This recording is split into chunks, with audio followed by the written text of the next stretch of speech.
శుక్లాం భరధరం విష్ణుం శశివర్ణం చతుర్భుజం ప్రసన్నవదనం ధ్యాయేత్ సర్వవిఘ్నోపశాంతయే. కార్తీక పురాణం 10వ అధ్యాయం. అజామీలుని పూర్వజన్మ వృత్తాంతము. జనకుడు వశిష్ఠుల వారిని కాంచి, మునిశ్రేష్ఠ, ఈ అజామీలుడు ఎవరు? వారి పూర్వజన్మం ఎటువంటిది? పూర్వజన్మంబున ఎట్టి పాపములు చేసి ఉండెను? ఇప్పుడీ విష్ణుదూతలు వైకుంఠమునకు తీసుకొని పోయిన తర్వాత ఏమి జరిగెను? వివరించవలసిందిగా ప్రార్థించెను.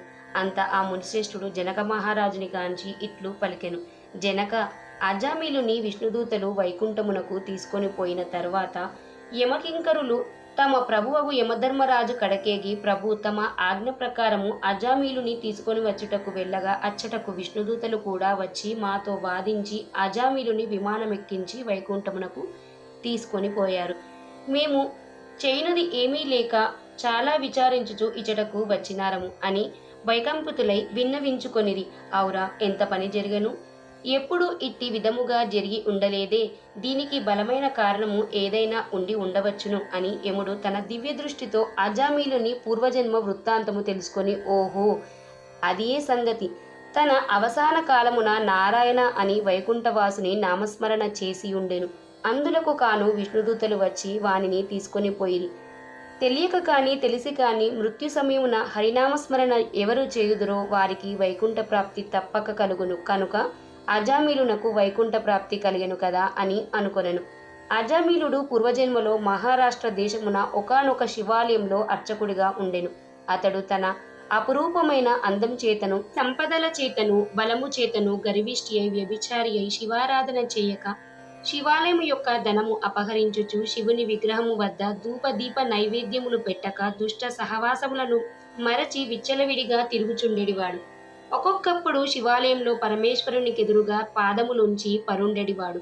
అతనికి ఒక బీద బ్రాహ్మణ స్త్రీతో రహస్య సంబంధం ఉండేది. ఆమె కూడా అందమైన దగుటచే చేయునది ఏమీ లేక ఆమె భర్త చూడనటుల నుండి భిక్షాటకై ఊరూరా తిరుగుచూ ఏదో వేళకు ఇంటికి వచ్చి కాలం గడుపుచుండెడివాడు.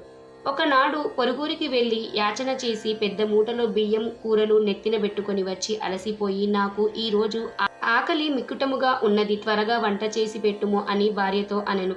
అందులకామె చీదరించుకొనుచు నిర్లక్ష్యముతో కాళ్ళు కడుగుకొనుటకు నీళ్లు కూడా ఇయ్యక అతని వంక కన్నెత్తైనను చూడక విటులపై మనస్సు గలదై మగని తూలనాడుట వలన భర్తకు కోపము వచ్చి మూలనున్న కర్రతో బాధెను. అంత ఆమె భర్త చేతి నుండి కర్ర లాగుకొని భర్తను రెండింతలు కొట్టి బయటకు త్రోసి తలుపులు మూసివేశను. అతడు చేయునది ఏమీ లేక భార్యపై విసుగు జనించుట వలన ఇక ఇంటి ముఖము పట్టరాదని తలపోసి దేశాటనకు వెడలిపోయెను.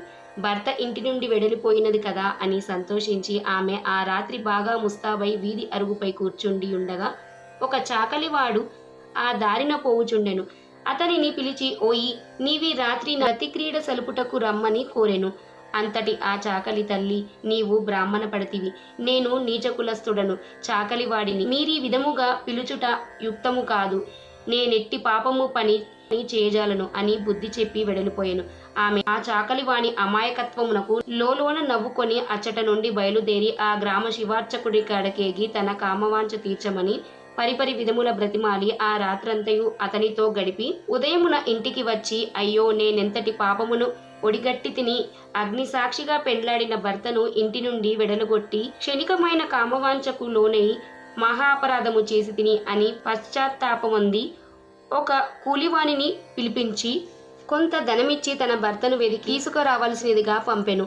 కొన్ని దినముల గడిచిన తర్వాత భర్త ఇంటికి రాగా పాదములపై పడి తన తప్పులను క్షమించమని ప్రార్థించెను. అప్పటి నుండి ఆమె మంచి నడవడిక నవలంబించి భర్త అనురాగములను పాత్రురాలయ్యెను. కొంతకాలమునకు శివార్చకునకు ఏదియో వ్యాధి సంక్రమించి దినదినము క్షీణించుచూ మరణించెను.